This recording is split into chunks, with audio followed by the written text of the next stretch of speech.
right. Good afternoon, everyone, and welcome to our plenary panel discussion. We have all our panelists, that's good. Power, Resources, and Equitable Partnerships in Global Health Research, Education, and Practice. We cannot hear very well. Oh, you can't? Is the microphone not on? Okay. It's probably on out there, it's just not up here. You can't hear? Is that better? Yeah, it's just the acoustics up here are bad. But can you hear well? Yes. Okay. I know there's an echo if you're sitting there. You're still hearing an echo, Michelle? Better? Okay, I'll step back maybe a little bit. All right, I'm Carrie Farquhar. I'm a member of the CUGH Executive Planning Committee. I'm a professor and the interim chair at the University of Washington's Department of Global Health, and really pleased to be here today with our esteemed panelists. So I'll be moderating this session, and I'm going to start by introducing the 5 panelists, and then I'll make a few remarks to frame the discussion. Then each of the panelists will respond to some aspect of the questions that I'll be putting forward, and that'll take up the first half of the session. For the second half, we want to have some very active audience participation. So please don't fall asleep during the first half because it's going back to you, and you'll be asked to talk amongst yourselves and then also kind of contribute to the conversation. So our first panelist I'd like to introduce is Patty Garcia. You just wave your hand. I'm going to introduce all the panelists first, and then they will speak, and not in the order that I'm introducing them, because it's just what I have on this sheet here. So Patty Garcia is a professor in the School of Public Health at Cayetano Heredia University in Lima, Peru, and a member of the U.S. National Academy of Medicine. She is the former Minister of Health of Peru. She's the former Dean of the School of Public Health at UPCH, that's the Cayetano Heredia University, and former Chief of the Peruvian National Institute of Health. She is an affiliate professor of the Department of Global Health at the University of Washington and Tulane University.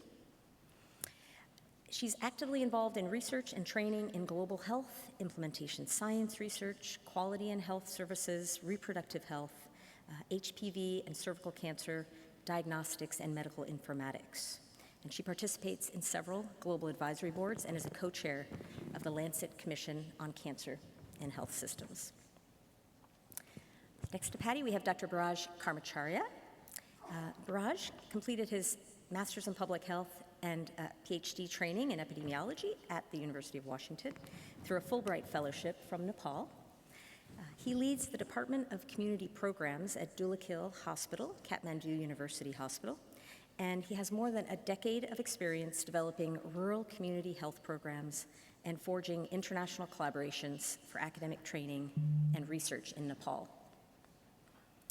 And our third panelist, Dr. Peter Kilmarks, is Acting Director of the Fogarty International Center and Acting Associate Director for International Research at the National Institutes of Health. He joined Fogarty as Deputy Director in 2015 and assumed his current roles in January 2023. Dr. Kilmarks is an expert on infectious disease research and HIV/AIDS prevention, and previously served as the CDC Country Director in Zimbabwe and earlier in Botswana. A retired Rear Admiral and Assistant Surgeon General in the U.S. Public Health Service, Dr. Kilmarks served in leadership positions in the CDC's Ebola responses in Sierra Leone, Guinea, and the Democratic Republic of Congo. All right.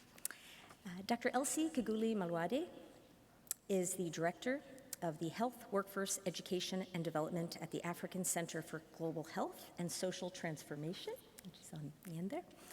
It's in Kampala, Uganda. Before this, she was the director of the Medical Education Partnership Initiative, MEPI, Coordinating Center at the African Center for Global Health and Social Transformation.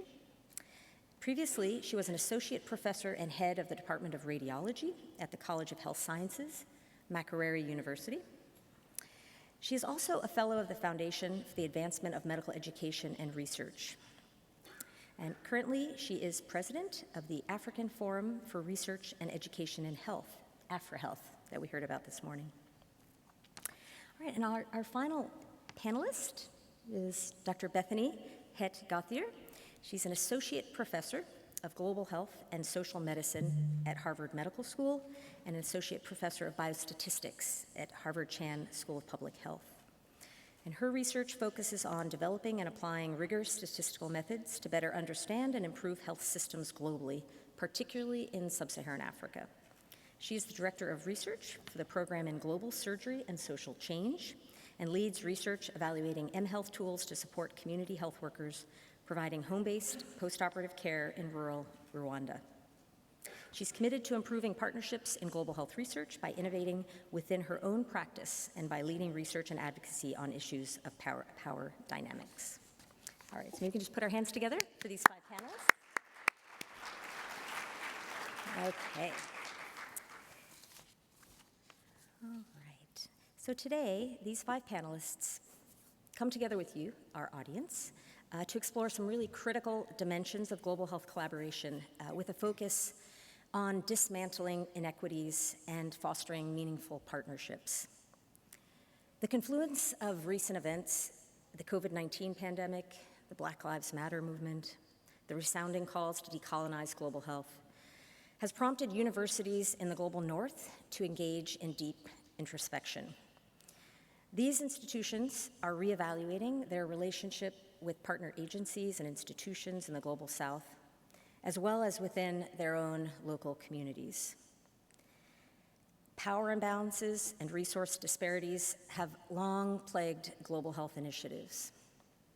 Universities now recognize the urgency of addressing these issues head on, and our panel aims to shed light on strategies that can transform the landscape of global health collaboration.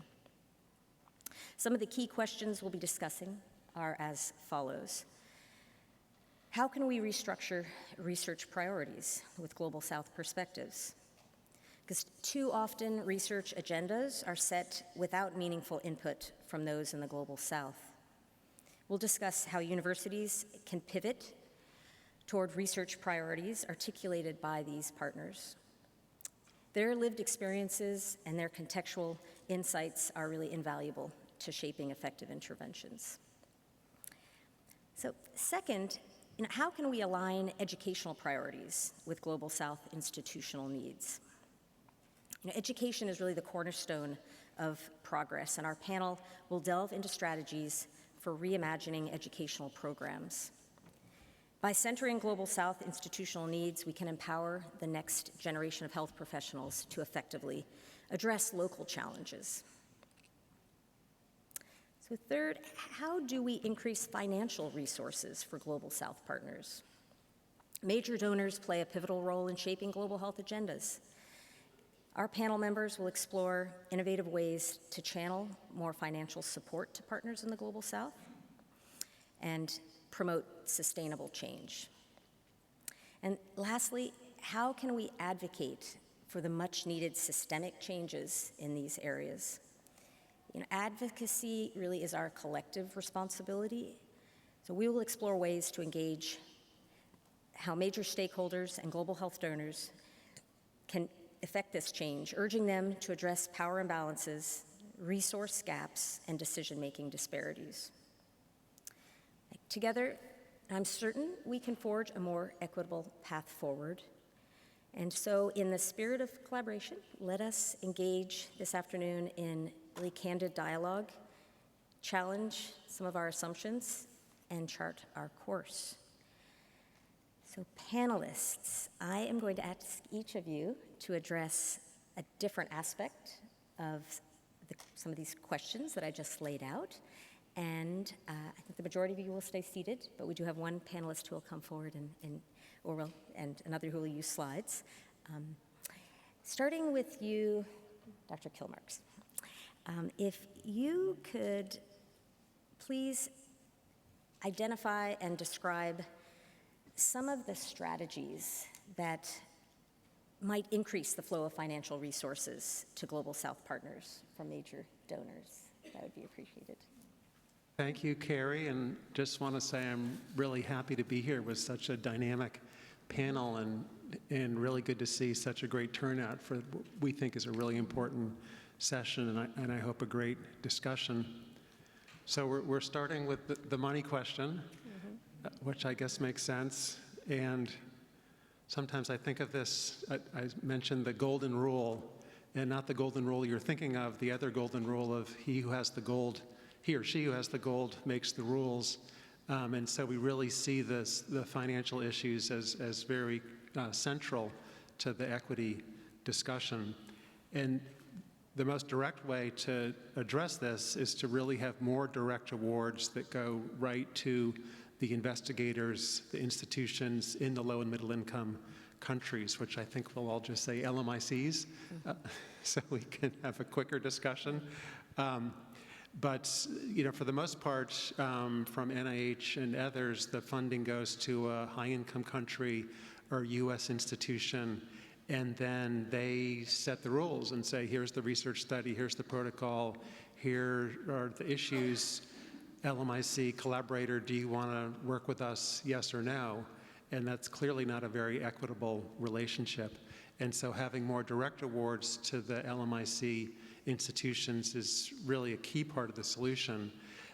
That's increasing, especially in more direct awards in Africa and some other institutions that are at a level where they can apply and be successful competing head-to-head with U.S. institutions.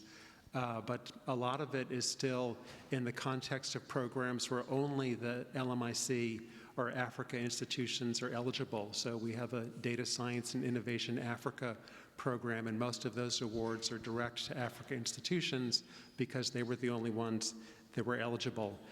So for the most part, I'll confess that for Fogarty and most of NIH, that the awards are still to the U.S. institutions that then partner with the LMIC institutions. So that's the key area, I think, a key metric to try to increase. I will say this isn't a zero-sum game. It's not, there's only a fixed pot of money for research in low and middle income countries, and it's if one increases, the other decreases. A lot of what Fogarty does is really to encourage the other institutes and centers at NIH to partner more, invest more in low and middle income countries, and we're not a development agency. It's really for the incredible scientific and research opportunities and partnerships that are there, and that's been quite successful over the last decade. There's more and more investment in research funded by NIH in low and middle income countries. And I can say that there's 24 institutes and centers at NIH that fund internationally that fund extramural research, and all of them are supporting international research collaborations. We do have at NIH a working group. There's an NIH-wide working group focused on promoting equity in global health research. It started 2 years ago. We have new this week, an update about what this group has been doing. It's on the Fogarty website and social media, so I would encourage you to take a look at it. But it involves the 9 NIH institutes and centers that are most active in working internationally. We had a request for information 2 years ago, 186 responses, really robust response. We've published that. But some of the key thematic areas are around building grants in administrative capacity in LMICs, and that's critical to getting that funding and getting that direct funding, is having that capacity to be able to manage those funds. And then a second area is simplifying peer review. And it used to be that the investigator in the institution got a score as part of the peer review, and there was sort of a halo effect, and if someone already had dozens of grants and was at some well-resourced institution, they would get a higher score. Now that's sort of it's an element, but it's not a scored element, so that we think will also help to increase the equity. But a big part of it is building the research capacity in the LMICs, a focus of this group that's come out, and something that obviously is Fogarty's, our main mission, is building the capacity and in the training so that people are able to conduct the research, to partner, and then ultimately to be the principal investigators. And I'll just give an example. It's a brilliant example because that's what it's called. It's the Brilliant Research Study. It was a USAID-funded $45 million 5-year award to the South Africa Medical Research Council for HIV vaccine research. And this is the first time that USAID has made that kind of a direct award for the HIV vaccine research. The PI is Dr. Glenda Gray, a former Fogarty trainee, the head of the South Africa MRC, and 4 other Fogarty trainees and grantees were on that leadership team. So that's just one example of how this is shifting and giving people the training and the capacity in being able to compete and compete successfully to get that support. Yeah, great. Thank you, Peter. Thanks for keeping time. It's about 5 minutes for each of you in this initial discussion. So, Dr. Garcia, how could we restructure research to address the priorities of Global South Partners? Well, thank you so much, and I hope that you don't hear the echo that we're hearing here. No.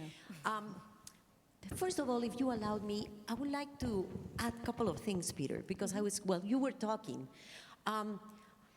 When we talk about global health, we're talking about equity, okay? But equity means that we have 2 sides, and both sides need to be part of this solution. So I think one of the things that I would suggest that is needed is also to try to promote and help, and this is capacity building also, and in part advocacy. So countries in low middle income countries start investing in research. And we do have certain institutions, like Peru has the Council of Science and Technology, but the issue is, and the World Bank or the IDB puts money for it, but we still lack in the capacity for reviewing, because if we start reviewing proposals, for example, then we cannot apply ourselves. So there are so many capacities that are needed. So I think we need to start working on the other side. So it is not only the money that comes from high-income countries, but there should be also some investments within the countries and capacity building. So that's one. And my second point, which I think it's interesting, there is an example. I think funders in general that had to do with issues of global health should get together. Okay, sit down and try to align their agendas, topics, etc., to be more efficient, even in the distribution of the funding around the world and on the topics. That has been started through a group called Glopidar.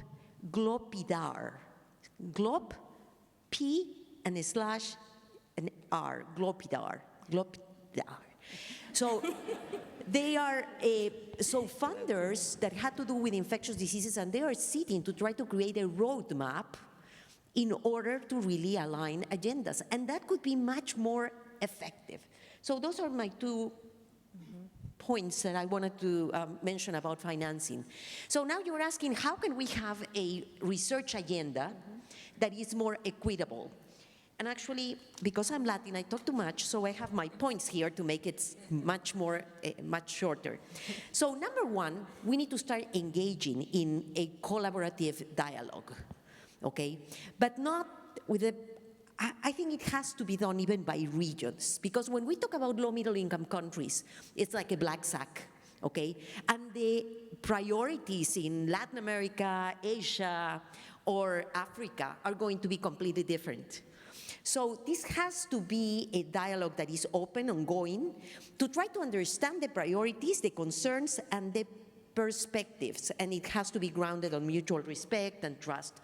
And I think there is the possibility of using the space of CUGH for such a dialogue and start creating these priorities per region. The second thing is we need to start practicing, and I think this is something that globally we need to do, but I would like funders to do it also, is what I call active listening. Okay, which means that it's not only to act like you listen, but to really understand what is there, and we need more voices from low resource settings from the different regions to be heard for this. I think there is a need of a prioritizing exercise to identify the critical issues and the research questions. That has to be done through a structure, discussions, surveys, and we need to discuss about the significance and the feasibility of these issues that will come as a list of priorities.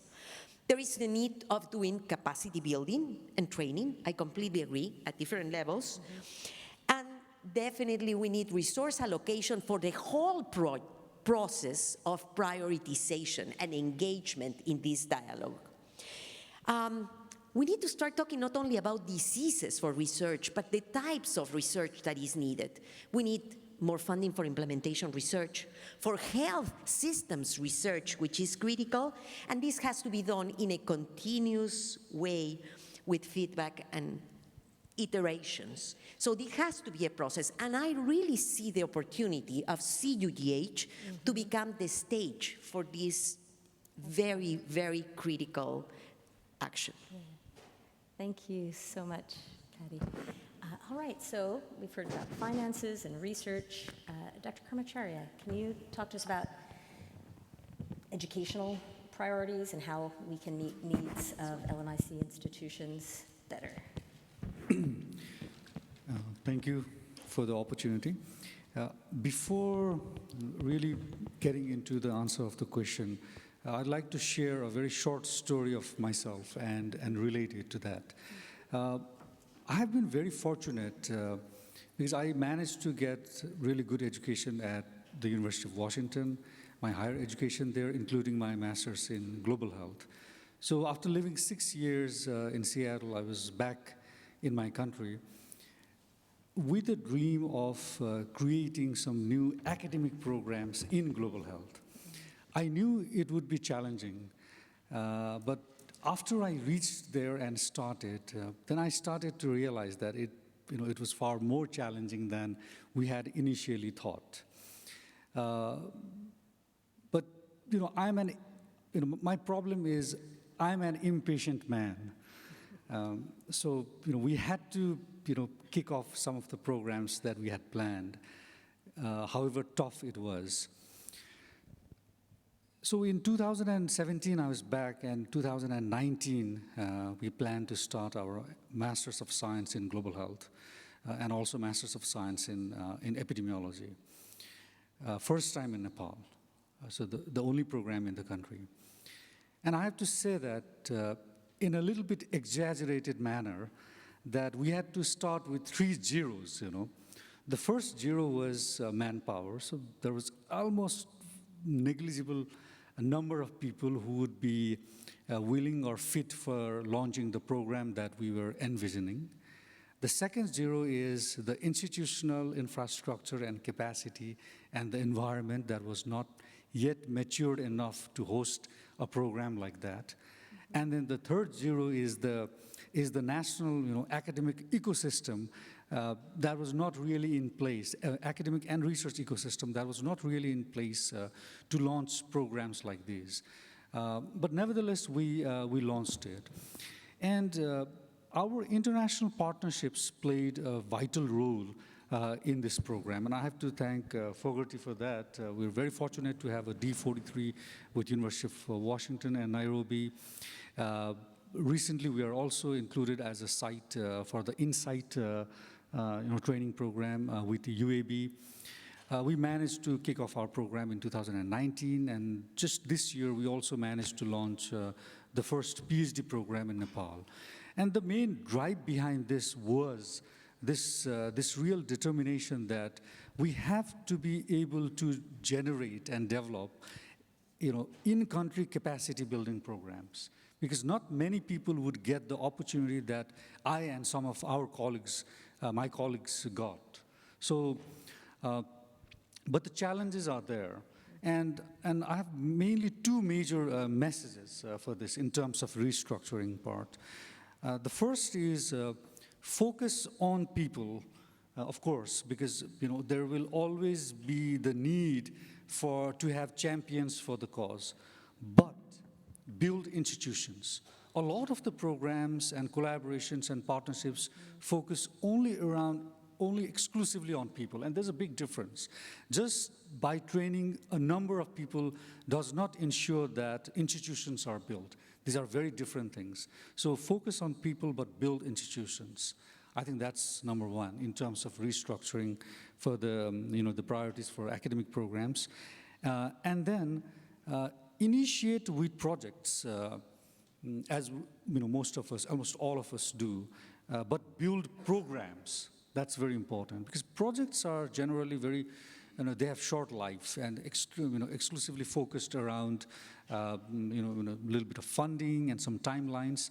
It is fine to initiate with projects, but at the back of our mind, we have to build programs that are housed within the LMICs, and that does not happen very often. The programs, the programmatic part in the high-income countries are fairly well established in most of the sites. They go through a lot of iterations in terms of improvements, but that doesn't happen very often in LMICs. So I think a bit of focus around building programs housed in LMICs, which can also be used and collaborated with for institutions in high-income countries would really help reshape this dynamics and equitable partnership in terms of global health academic training programs. Thank you. Excellent. Thank you so much. All right, so Dr.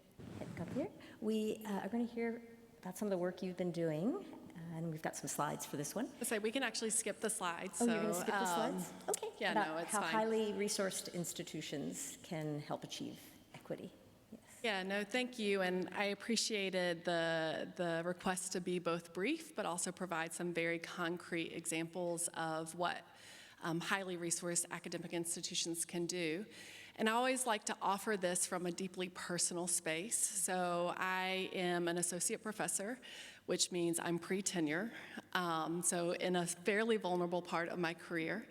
I've been working, as you said in the introduction, almost exclusively in Rwanda for the last 15 years and feel extremely lucky to have developed a career that's focused on producing rigorous and impactful research that's really rooted in partnership and collaboration and friendships that build the trust that you're talking about.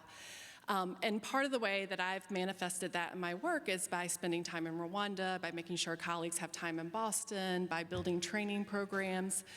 And interestingly, while it feels so natural to do it that way, there's been a lot of pushback from my institution. Thankfully, I have a lot of individual champions, but from an institutional level. And so I'll get feedback, things from very senior academics saying things like, this is going to ruin your chances for promotion, or you can't spend so much time in Rwanda. And so it's really gotten me thinking over the last decade, how are our institutional norms shaping the way we behave in this space? And there's some evidence that we have for this. So we were talking earlier about the paper titled Stuck in the Middle, where we looked at 7,100 articles about health in Africa. And across 43,000 authorships, over half of the co-authors were from the country that the research was about. But interestingly, if any of the co-authors are from one of the top US institutions, the representation of co-authors from those countries drops dramatically and drops the most in the coveted first and last authorship position. And I was reminded, I went to Michelle Joseph, one of my colleagues' presentation yesterday. It's not just authorship equity, it's conference equity about who gets invited to conferences, abilities to go to conferences. Was super excited to hear that the commitment from CUGH to go truly global, which is great.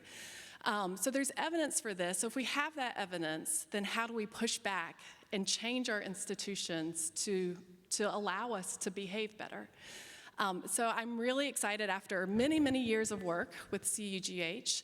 The CUGH board has just released the first endorsed set of recommendations, and those recommendations are specifically for highly resourced academic institutions, changes that they can make in promotions and in administrative processes that can support better collaborative practice. So if I had my slides, you would see a QR code to that. If you find me on Twitter, it's the pinned tweet at the top. I highly recommend and ask that you go look at those. So that's about 25 recommendations that are available for institutions to consider.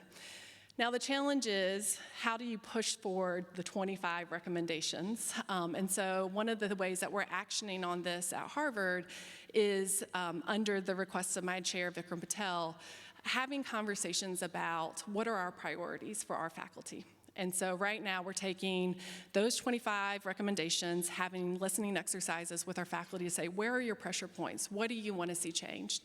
And from that, we've narrowed it down to 3. One is change what we value in promotion.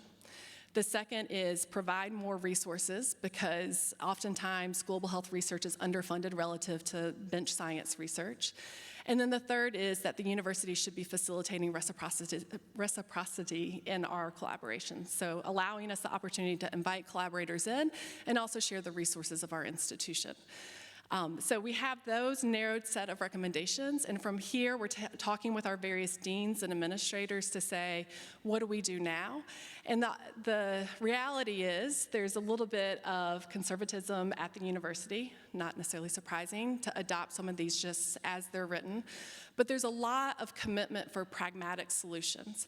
So for example, our university is maybe not going to change promotion processes tomorrow, but what they've recommended is that attached to our dossiers that we also have a set of recommendations from our chair and from our senior faculty. What do we value? How should Bethany be evaluated in her promotion process? And then they've also recommended that that be published so that when it goes to the committee of professors, many of whom are not in global health, they recognize it's not just an exception for Bethany, this is the norm of the field. This is what we expect to see. So I guess just the concluding remarks here is, I think this is a super important issue. I think a lot of us are being affected by the institutional policies in terms of how we produce research in this space. I do think even if glacially slow, institutions can change. My hope is that we can, as an organization, rally behind these produced recommendations, and that if we all start nudging our institutions, that we can move faster collectively.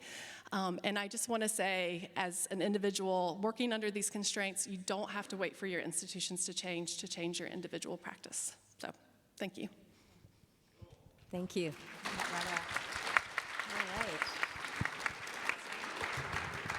So, Dr. Kugulima-Wadi, how do we actually advocate for all of these changes that everyone before you has put forward? Thank you very much. I think one of the first strategies is what most of my colleagues have used. Give examples and success stories that you have worked with. And maybe I would like to tell you about the Medical Education Partnership Initiative and the Nursing Education Partnership Initiatives. And these are two initiatives that were really successful. I consider them successful because they were funded by PEPFAR through NIH and HASA, administered by HASA. But the principal investigators were Africans. So these were PIs from 13 institutions in sub-Saharan Africa in 12 countries. And I was privileged to be the director of the African Coordinating Center for MEPI. And what I saw was really amazing. I saw PIs that were really enthusiastic. They formed a PI council, and they led the program. Of course, they were working with collaborators mainly from the US. But the work was done in those institutions in the south, and they owned this work and ran with it. And right from the word go, we're asking ourselves, how would we sustain this beyond the program? And that's At the end, when the funding was over, then we formed a governing council and came up with the African Forum for Research and Education in Health, which is continuing with the successes and gains of MEPI and NEPI, and is an interprofessional Pan-African organization. And you'll hear about a lot of our work during this conference. So we can use such success examples to share with others so that they see that if we empower people, they will do this work and do it well, and it will benefit not only the South, but global. It will influence the global health as a whole. Another thing is to listen and learn from each other. And that also happened during MEPI. There was a lot of learning, and we published a paper about partnerships, both South-South and North-South, and how we learned from each other during the MEPI period. And now with AfriHealth, when we get partners, we ask each partner, we try as much as possible to ask each other, why are we doing this? Why do you want to do it? How do you want to do it? And I have examples, for example, with the UCSF, we've worked very well together. And we've come out with priorities in health profession, education, research that would like Sub-Saharan Africa to look at. And these are working well. They've been published, and Sub-Saharan African health profession educationists are running with them and actually using them as reference when they are doing research. And also, we came up with also priorities for research post-COVID. And these are owned because the people in the South came together and came up with this. So they are owned by the people in the South. So when we use such examples and listen to each other and learn from each other, I think that's a great way of, those are great strategies for us moving forward. And I think CUGH is a good place for us actually to hear these stories. So it was really great to hear the stories from most of my colleagues, because then we see reality in action, that we can actually work successfully and respectfully and balance the power. And that although sometimes we don't get it 100%, but that's what everybody is trying to do. Thank you. Yes, thank you. So we have a few minutes for the panelists to react to each other's comments. If you just keep your comments to 2 or 3 minutes.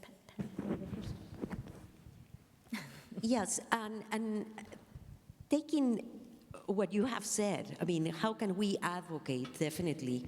I mean, examples are important. I want to bring this experience that we had during COVID. As you know, or maybe you don't know, from all the money that was available, all the research funds that were allocated to COVID, only 5.5% came to low middle-income countries. Peru, for example, where I come from, was the country with the highest rate of deaths per million population.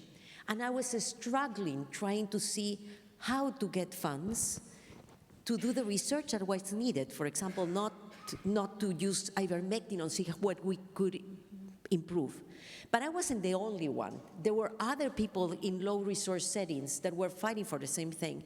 And eventually during COVID, a new coalition was created. It was called at that point the COVID-19 Clinical Research Coalition. A lot of people, more than 900 people, and we were trying, I mean, we were getting together, sharing experiences, sharing protocols, trying to work together towards having an agenda, priority agenda of the things that we needed to work. We were not really successful during COVID. to tell you the truth, getting funding or doing things. But we created this community that now has turned into another organization called CIRCLE. And CIRCLE is the Coalition for Equitable Research in Low Resource Settings. CIRCLE, and you can find it in circlecoalition.org. So what we're trying to do is, trying to raise the voices of the people from low middle income countries so we can be part of this priority research agenda for the funders around. So I think we need to start getting together.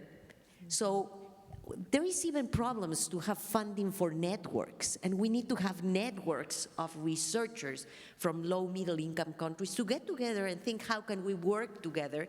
The same way that it was done in high-income countries for COVID, for example. There were groups of researchers all funded.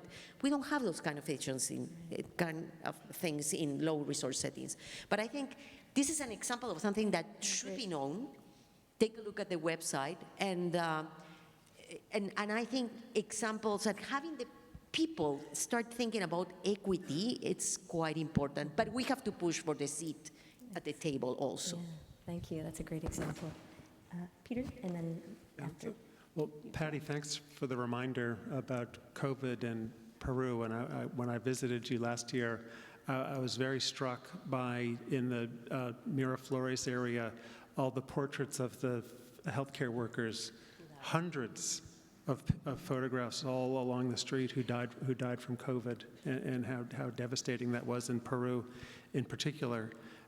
But you raised a point that I also wanted to touch on, is it was already starting before COVID, but many of the LMICs are investing in health research, in innovation, and because of that experience, it really accelerated. So you shared the example from Peru and Latin America, but Uganda now has, I think, a $10 million health research annual fund. Zimbabwe has a health innovation fund. Senegal building a biotechnology research park. So I think that's going to be part of the equity solution also, is having those investments and countries really charting their own way in health research. But I wanted to just raise one other equity issue. And often from high-income countries, we send some funding to some LMIC and pat ourselves on the back and say, good for us, mission accomplished. But what's often happening is there's ethno-linguistic elites in those countries that are getting that funding and doing the research, which is a wonderful progress.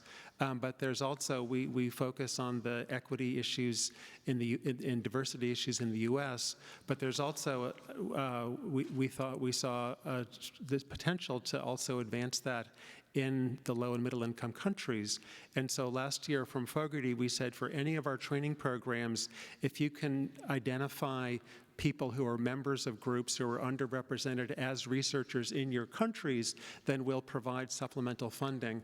We thought this is maybe just this, Yankee idea that we're exporting to other countries, but we had this very robust response, and so including from Carrie's group, we had across all of our research areas, infectious disease, non-communicable diseases, all regions of the world, we're now supporting the training of Quechua speakers in Latin America and Turkana pastoralists in Kenya, and men who have sex with men as researchers in Southern Africa.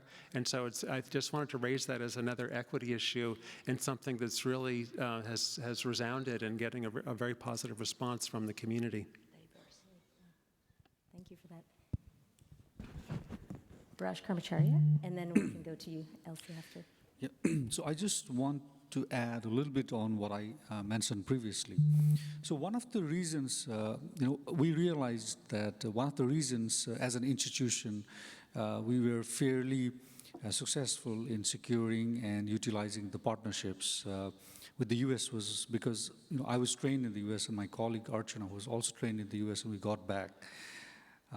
And we started with all the opportunities we could link to, starting with the NPGH fellowship program, which was the first one, and then so on. But then we realized that there are many other institutions in the country who are doing equally, if not even better works than us.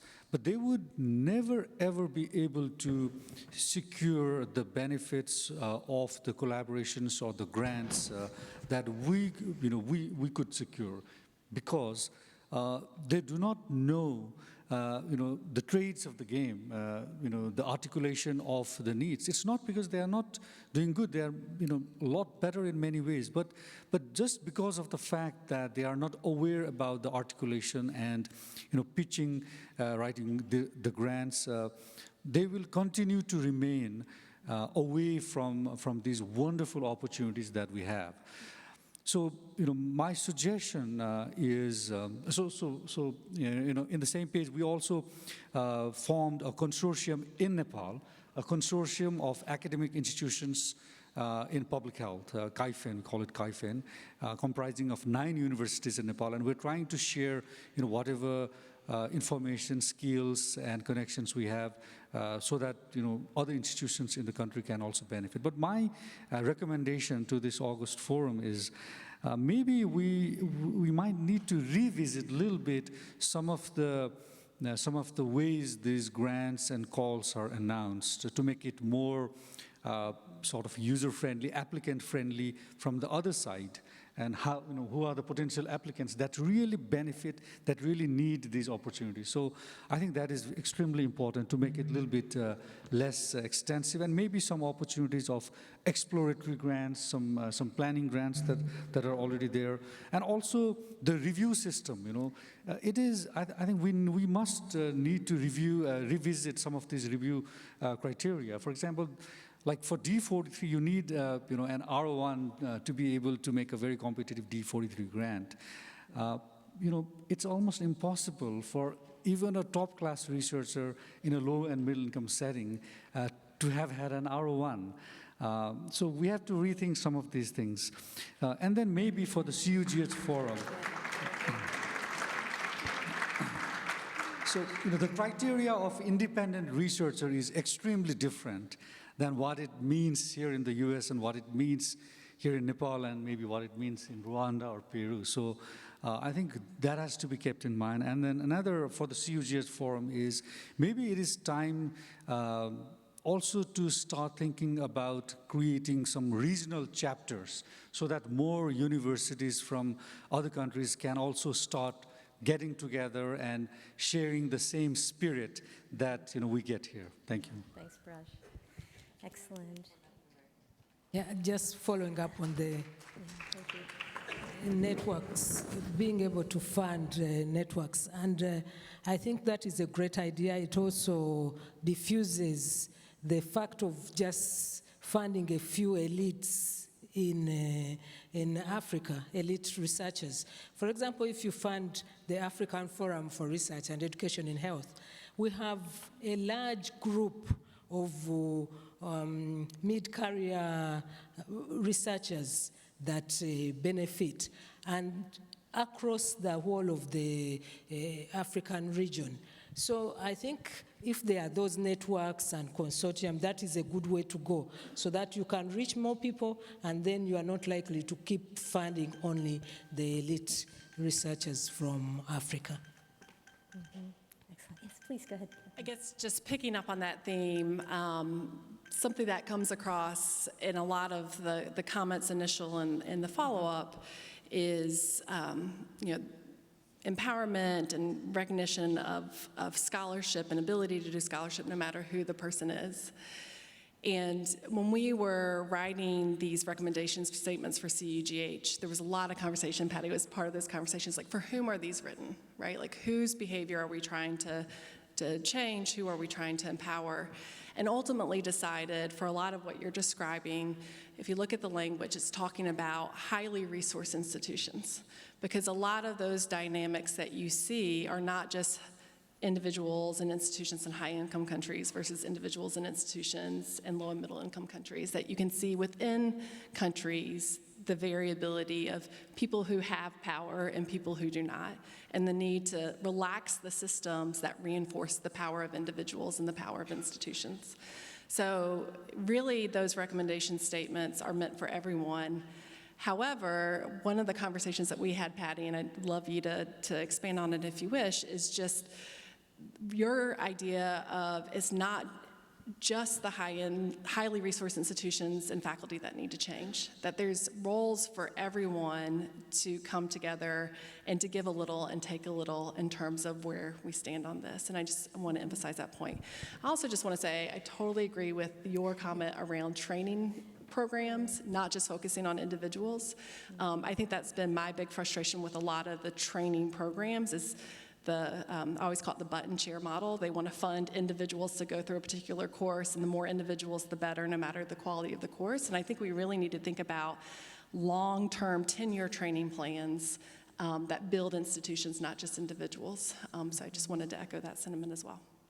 Yeah, great, thank you. And since I have a mic and a podium, I'll also reflect because I'm hearing so much that resonates. So having been a member director of Fogarty programs for more than 20 years now, and also having been a part of the MEPI and the MEPI 2, and the, I think we're at HEPI right now. You know, what I've seen is, one, the Fogarty funding is transformative, and I think anyone who's had an opportunity to be a Fogarty Fellow, I was a Fogarty Fellow back when I first started, understands that. However, the MEPI and the subsequent MEPI 2, HEPI, what they did is channel money into the institutions to build the capacity of those institutions to offer educational programs, whereas the D43s don't do that. They, as Barraj said, you have to have your research base established, and then you're supposed to do the training there. However, you don't. So I think there's a bioethics type of D43 that allows you to build the program, so that might be something to think about. The other comment I wanted to make is that at University of Washington, in the last 2 years, what we've been working on is changing the way we are advised. We had an external advisory board, which was tremendously useful as our department was growing and sort of developing or figuring out ideas where to focus. But now, after 16 years or so, we're at a stage where we want to do global health work that's equitable, that has partnerships, that are equal on both sides. And what we've done is start to establish, we're just in the final stages of this, a partner advisory board. So our advisory board is not the luminaries of global health that you might think about when you think this is the foundation of global health, but instead our partners in ministries of health, in research organizations that are local, at universities, academic institutions, in the LMICs where we work. So we've identified 8 or so individuals who will be hopefully very frank with us about the policies that we have, what we need to change, and how we can go about doing that. So I think with that, we are going, let me put our hands together again for the panelists, because I like doing that. I did say that we are going to have some audience participation. So there are 2 aspects of this. One is we're going to take about 5 minutes for you to turn to your neighbor or neighbors and just reflect on what you've heard. You can identify new ideas or programs that you've been working on, and then I'd like you to, after that, we'll come back together and you can go to the various mics around the room and share those comments as well as any additional questions for the panel. So take about 5 minutes. I hear there'll be some nice background music, but do, please talk amongst yourselves.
So you have about 1 minute more, so wrap up your conversations.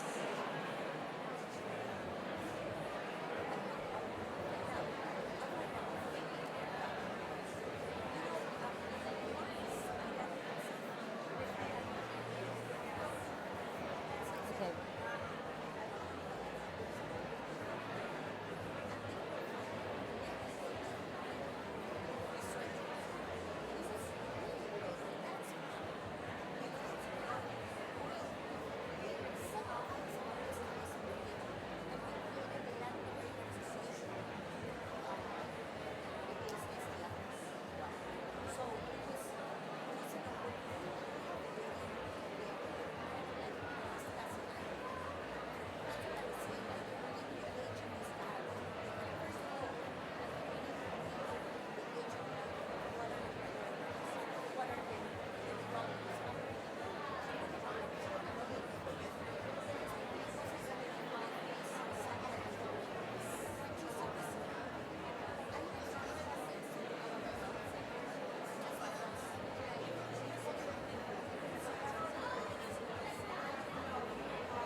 All right. I think we're going to come back together, if I could get your attention.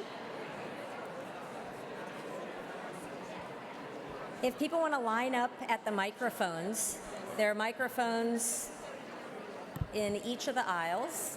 I think 2 in each aisle. They've been moved back a little bit in the central aisle. And I think we'll go ahead and start. If your question, I guess 2 things. One, if you could be brief, both with your comments and questions, and ask just a single question per questioner, that would be wonderful. And yeah, then also just introduce yourself. And if there is a specific speaker you would like to call out, that would be great. So we'll start at this end.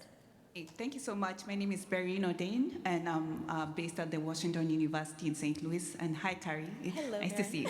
So that was a very powerful conversation on power and resources. So in my small group, we were just kind of talking about, the unsettling feeling of having this focus on global health depending on, the pot of money in one part of the world, in the high-income parts of the world.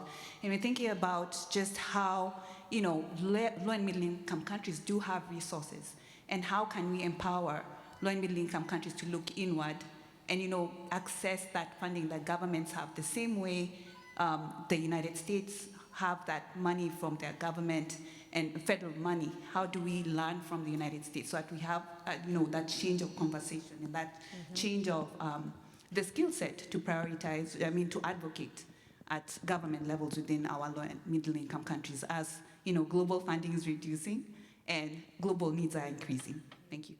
Thank you. Thank you, Baron. Ooh, my mic's off. I don't know if Elsie or Patty would like to address that. Yeah, so maybe because of my accent, that was not clear, but I completely agree with you that if we want equity, it's not only a one-side change. We need to empower.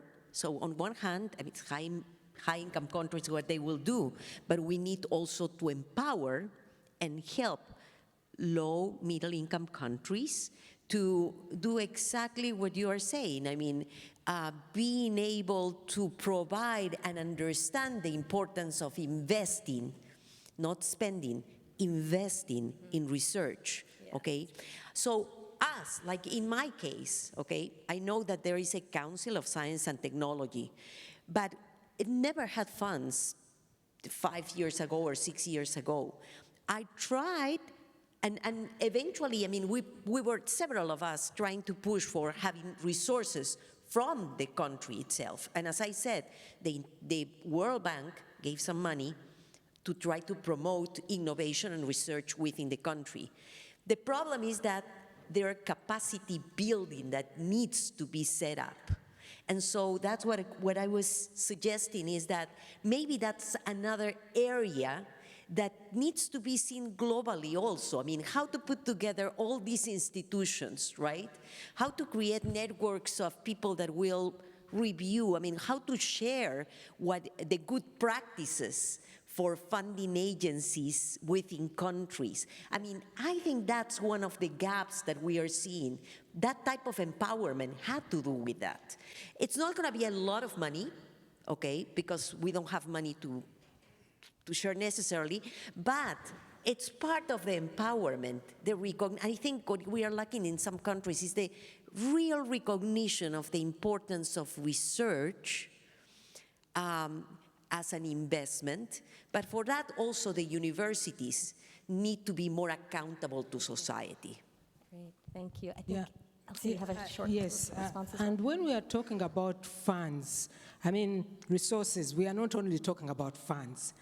We are talking about human resource. We have a lot of expertise in the South.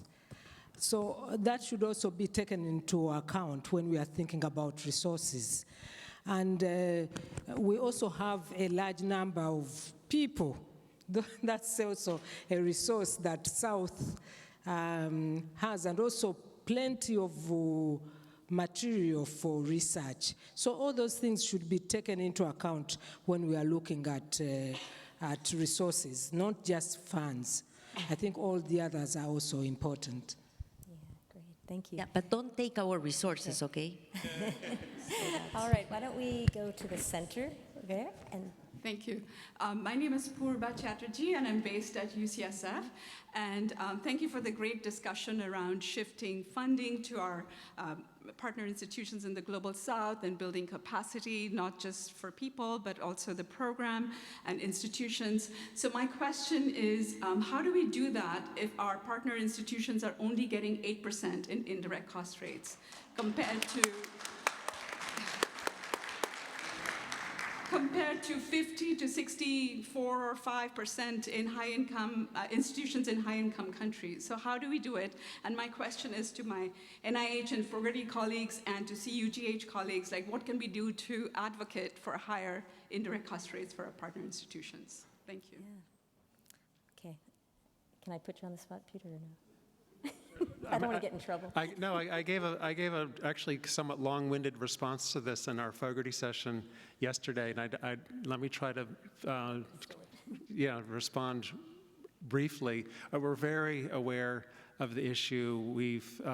It's part of the request for information. We heard, we knew it already, but we heard loud and clearly again about that issue.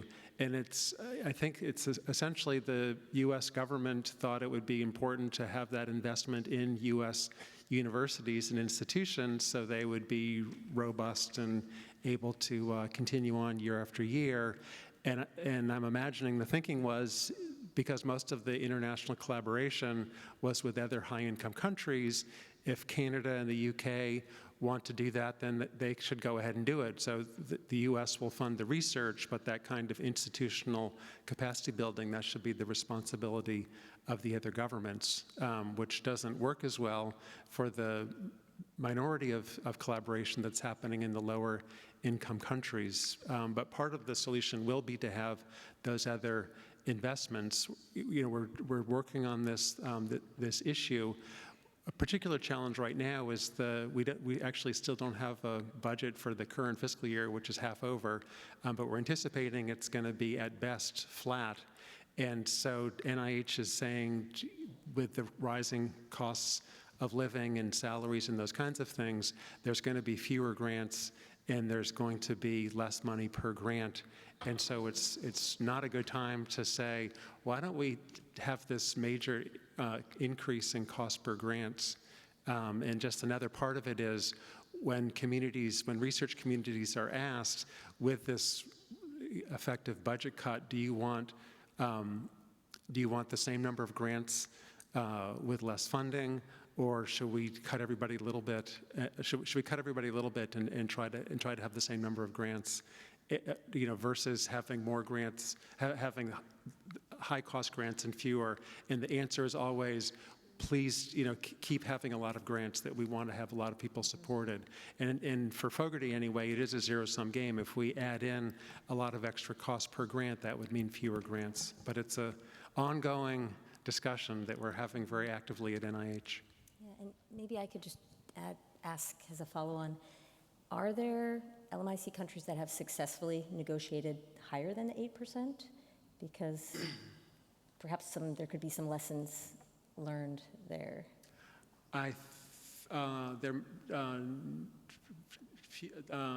Some universities that also have U.S. affiliations, U.S. roots, but that's the foreign rate. Okay. Yeah. And I guess just one other thing, it's really not feasible for Fogarty to just do it on her own. It would have to be an NIH-wide discussion, and so it's complicated and a lot of money. Okay, so let us go to you. Thank you. Thank you. My name is Eric Baganizi. I'm coming from Rwanda, Partners in Health. Just taking from what you were talking about, we have been here talking about equity, decolonization, how we can build the capacity, and she was talking about increasing the indirect cost. But we are sitting here all the time talking about the same thing. What if we have some measurement or indicators that will show us where we are? We are sitting here in 2024. What if in the next CUGH we are saying the same thing? As he correctly said, it's a discussion that's ongoing. How will you measure that discussion has achieved something? What are the indicators that could show us that from the discussions we have here, we are progressing or we are going backward? Don't you think that we should be setting up something that, as researchers at universities, think that will allow us to measure our progress or our work in terms of achieving equity, achieving decolonization? Thank you. Thank you, Eric, for the question, and I think a super important one. So, I talked about the work that we do on authorship equity. And a lot of times when I present that, folks push back and say, it's a really flawed metric. It's like, what does authorship mean? And what we care about is impact. And there's always a lot of pushback on that as a metric. But I advocate for it because it's a metric, right? Like, we can monitor it over time. We can see how our collaborations change. I apply it every year to my CV and look at what I've published in that year, and do I feel good about how I've engaged individuals in my publications? And so I think metrics, even if they are flawed, are incredibly important. And again, I referenced Michelle Joseph's talk yesterday, but it's one of the things they're trying to do on conference equities, to get conferences to put out the data on who's being invited to speak and who's coming to your conferences, just so we can monitor. I think the way Michelle described it is, we want to pull people in. It's not to shame people, it's to say, what are we working towards and how do we do it? So I think, there's always going to be there's no good metric, but I think having metrics is incredibly important. And I know for the CUGH leadership, one of the commitments is, after these recommendations, what do we do now? And so maybe if you want to help champion some conversations around what do we measure in this space to see if partnerships are getting better, if we change our institution norms, or if we change where we host our conferences. So I think that's a great idea. We're back to that side. Yeah, James Lutzbeth, Boston University. I think really powerful to hear shifting approaches around finance and research, and I think particularly helpful to have guidelines, as is being discussed, in terms of being able to advocate within institutions. Thoughts on CUGH providing guidelines around other funding streams that come from universities and global health, which typically are educational programs and philanthropic money or NGO money for operational work? thoughts? So these are, sorry, I may ask you just to clarify. So this is for CUGH or for? CUGH giving more guidelines around other funding streams. So, I'm an educator, I don't get grants, but there's other money that comes to me from my university. Should CUGH be providing guidance around how much money should go to my partner sites as well? So I advocate for that at my institution. Right, as a metric. Yes, I would say yes. Okay, please, go ahead. Maybe Yes, please, in the middle. Thank you. So my name is Sam Miti. I'm from Zambia, the Tropical Disease Research Center, and I'll try and restrict my question away from what has been asked, but it was in similar line. How do we navigate structural barriers to increasing meaningful low and middle income country participation in creating equitable agenda setting opportunities in a space where we have these severe limitations in terms of funding allocation between the global north and the global south? It can be to any of the panelists because you've all in a way engaged on it, but the first speaker or anyone can address it. Thank you. How to navigate the structural barriers and the disparities. Yeah. Barrage? Yeah, maybe I can, I'll try to answer my previous colleague who suggested about the CUGH's involvement and recommendations in academic and other activities. I think that's a great point, and I think CUGHs can play a very instrumental role in shaping a lot of global health educational approaches. And one of the things that, as someone who returned from US and struggled to launch and run academic programs in a low and middle income setting, my suggestion, and maybe a challenge as well, is if some of the universities in the US, and I think many are already doing, can develop academic programs. It doesn't need to be a full-blown master's program. You can start with a modular course, a certificate program, and then later on to a master's PhD program, and then run those programs as a joint program, joint degree program in an LMIC setting. I think that has a huge impact in terms of access to these educational opportunities for participants from LMICs. Because, one of the struggles I've always had is having my colleagues, visit US in top universities here to participate in a summer course or other program. It's so incredibly expensive, and then a lot of other hassles around that. So why can't we initially start joint degree programs, joint certificate programs with 2 universities, one from high-income countries, one from LMIC, and then house it, run the course there. And maybe, participants from high-income countries can travel there. They do all the time for a lot of study abroad programs and other opportunities. So these joint courses, and I believe that the scholarly discourses around these courses will also be very rich, unlike primarily when it is primarily housed only in high-income settings. So if we can develop something like that, I think that would be a big step. So, yeah. So I have to say that, I have been working in this area for more than 30 years. So you can start calculating my age, okay?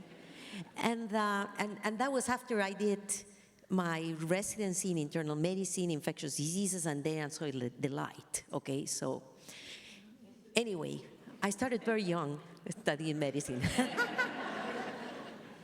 But the thing is that what you are suggesting that why this cannot be done, let me tell you that was the experience that I have lived working together with the University of Washington and with funding from Fogarty. So at Cayetano Heredia, at my university, we had been able to create a master's program in global health. We have even an undergraduate program on global health. I have some of my students here, okay? We went from creating a master's in medical informatics. Initially, it was like courses, so we didn't have the people.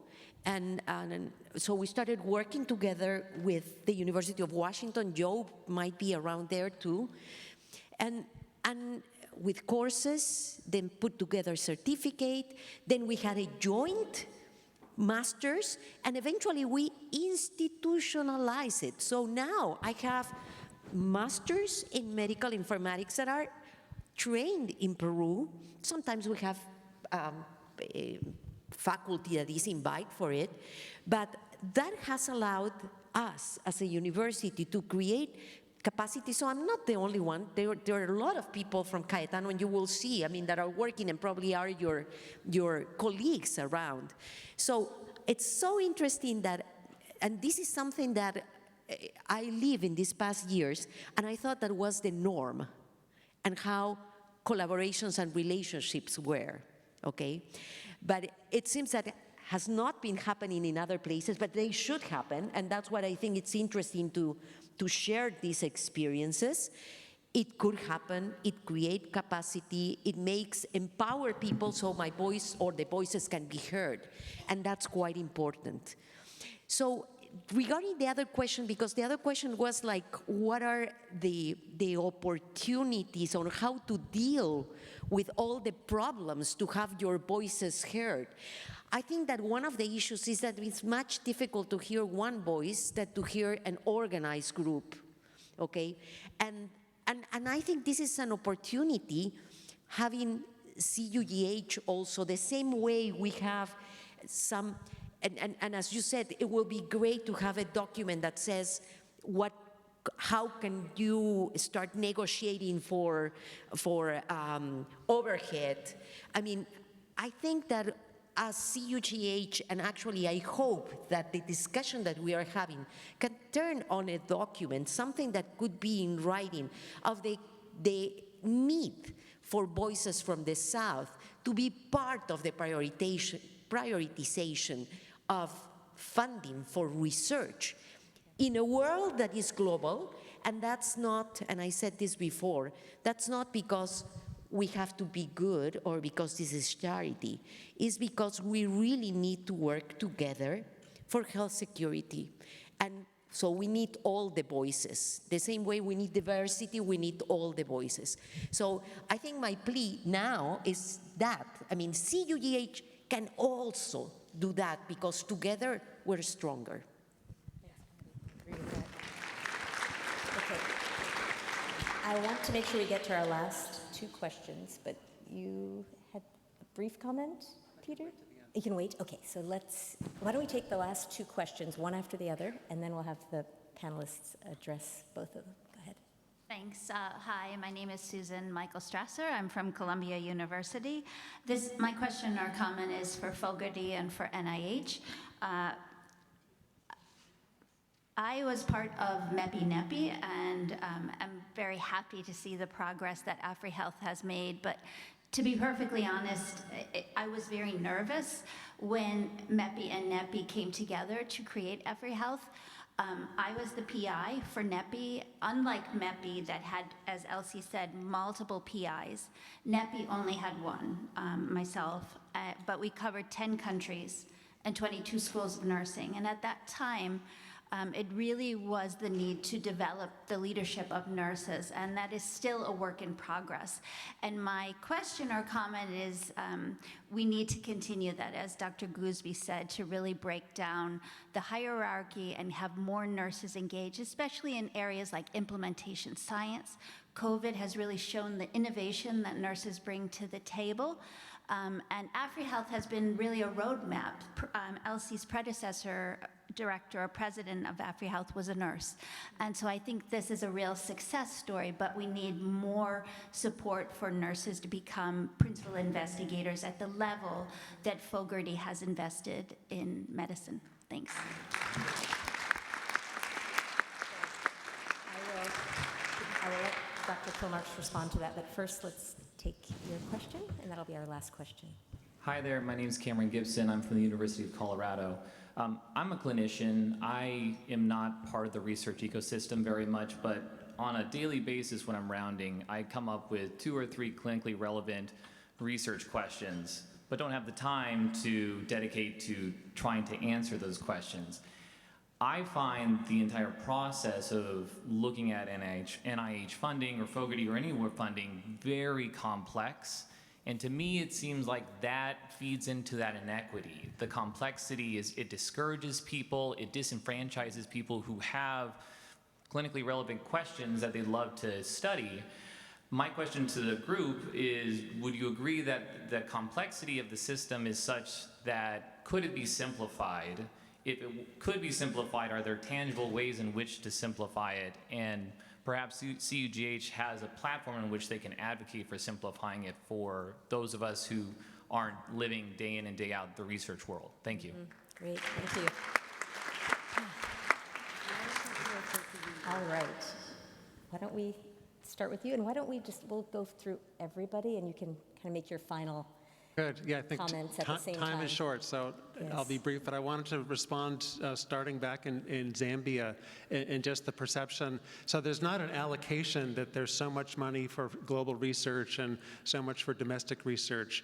There is an appropriation for Fogarty, which is 0.2% of the NIH budget, and the kinds of things we like to do is to build the capacity, develop the partnerships. The example at Cayetano that now, after decades, there's funding from at least a half dozen different NIH institutes that is going there. So building on a little bit that Fogarty's done.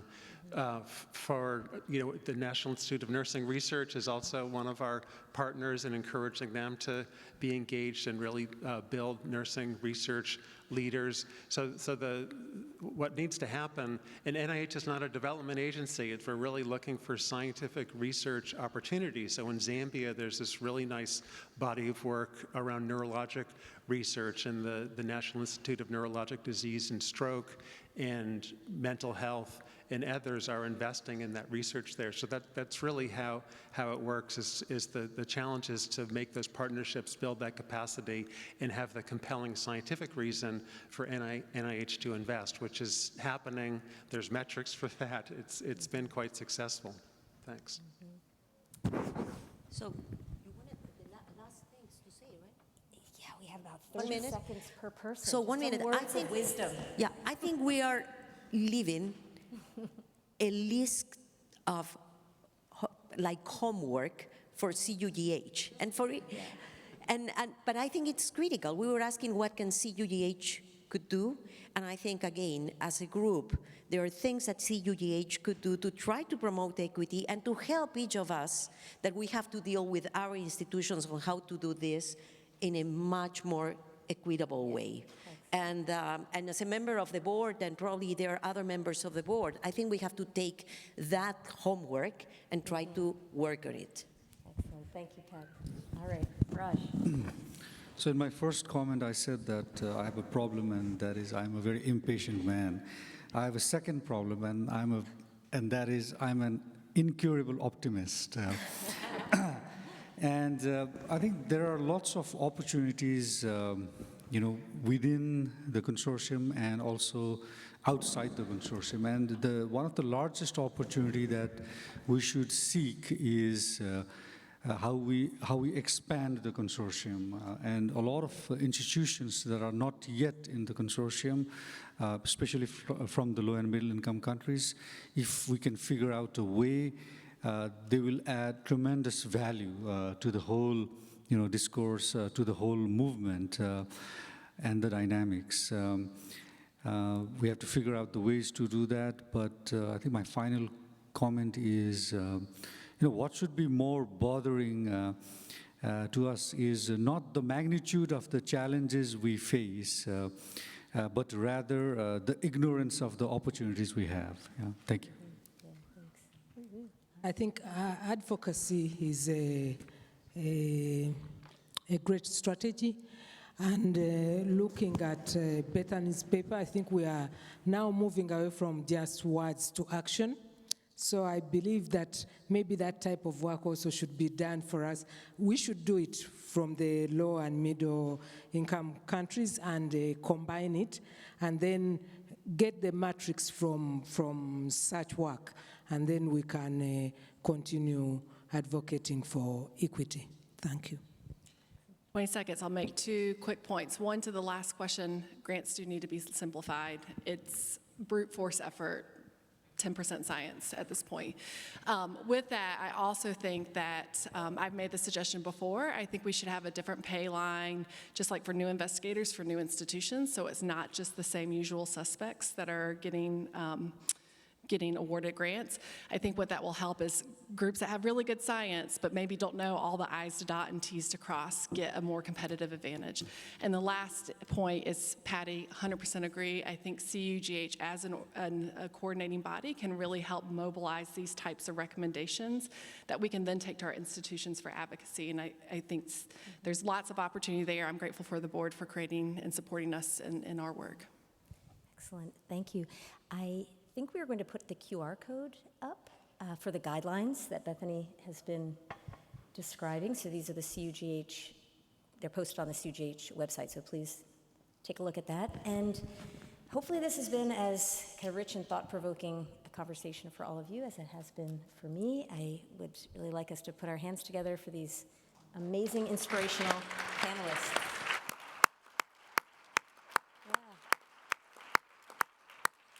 And thank you for being an excellent audience also, with your parent share. That was really good. Okay. Enjoy the rest of the conference.